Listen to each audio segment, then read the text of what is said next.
Good day. Here are the stories for the Manila Times for Sunday, January 16, 2022. Brought to you by Wilkin Depot, the country's leading home improvement and construction supplies retailer. Shop conveniently 24 by 7 with the Wilkin online store. Just go to shop.wilkin.com.ph. Presidential Advisor for Entrepreneurship Jose Maria Joey Concepcion III has expressed support to the no vax, no labas policy that limits the mobility of unvaccinated individuals to essential activities amid the spike in coronavirus disease 2019 or COVID-19 cases in the country. Concepcion, founder of Go Negosyo, said that such policy will protect those unvaccinated from hospitalization as the country continues to see a rise in COVID-19 cases. The Philippines recorded its highest number of COVID cases in a single day on Saturday at 39,004, according to the Department of Health or DOH. The National Capital Region on Saturday has recorded a slowdown in the growth of coronavirus disease 2019 or COVID-19 cases from 5% on Thursday to 3% on Friday, according to a senior fellow of the Octa Research Group. Dr. Guido David said that based on his calculations of data from the Department of Health or DOH, NCR's reproduction number has also decreased from 3.22 down from 3.77 on January 10 and nearly half of the 6.12 reported on January 3. David added that if the downward trend continues, the NCR could post a new high of 16,000 to 17,000 cases on Saturday and 15,000 to 16,000 on Sunday, en route to a consistent decrease. He said that the growth rate going negative means the cases in the region would begin to decrease, but David clarified that the numbers could change depending on the data backlogs and late reporting of the cases by the DOH. Reacting to David's statement, Health Undersecretary Maria Rosario Vergire cautioned that it is too early to say if cases in the NCR have already peaked, noting that current case doubling time has lengthened slightly. Catholic Bishops' Conference of the Philippines or CBCP President Bishop Virgilio David of Caloocan has expressed alarm over how the country's political landscape in relation to the coming elections was being shaped and manipulated through disinformation and false news on various social media platforms. David said that information technology or IT was supposed to be neutral, but pointed out that at the rate things were going, social media was fast becoming a disinformation technology.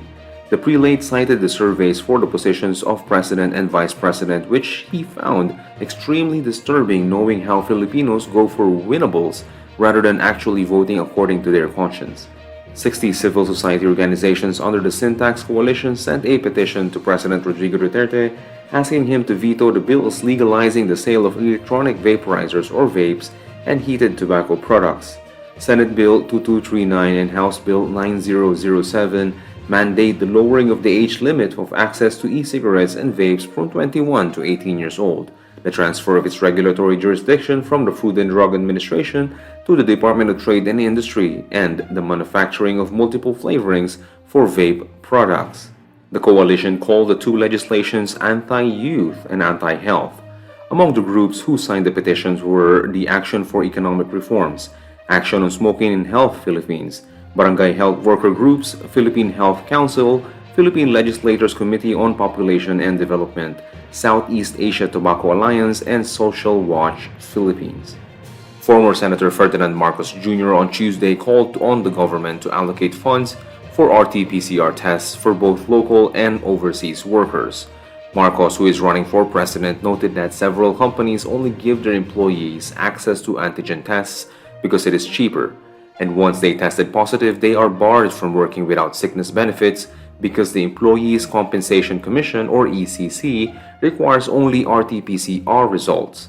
The price of RT-PCR or reverse transcription polymerase chain reaction tests ranges from 1,000 pesos to 3,000 pesos.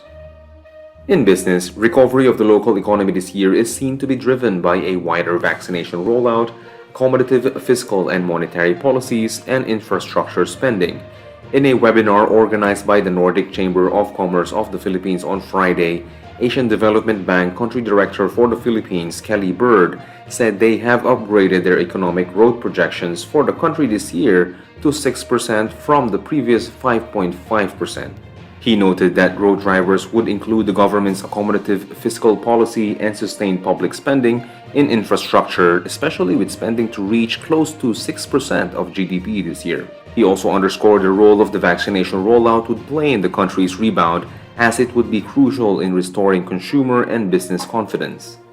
In sports, the Chocomucho Flying Titans have added Aduke Agonsanya and Tang Ponce to their lineup for the upcoming season of the Premier Volleyball League or PVL.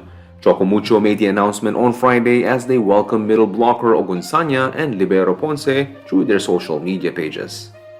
Marlen Ronquillo is our front page columnist. He reminds people that spreading COVID-19 is not individual freedom.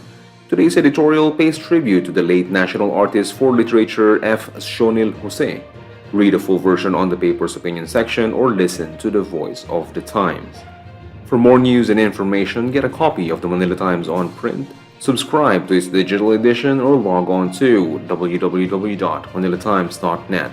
Follow us on Twitter, Facebook, or Instagram and keep up with the Times. For the Manila Times, this is Paulo Dimapi.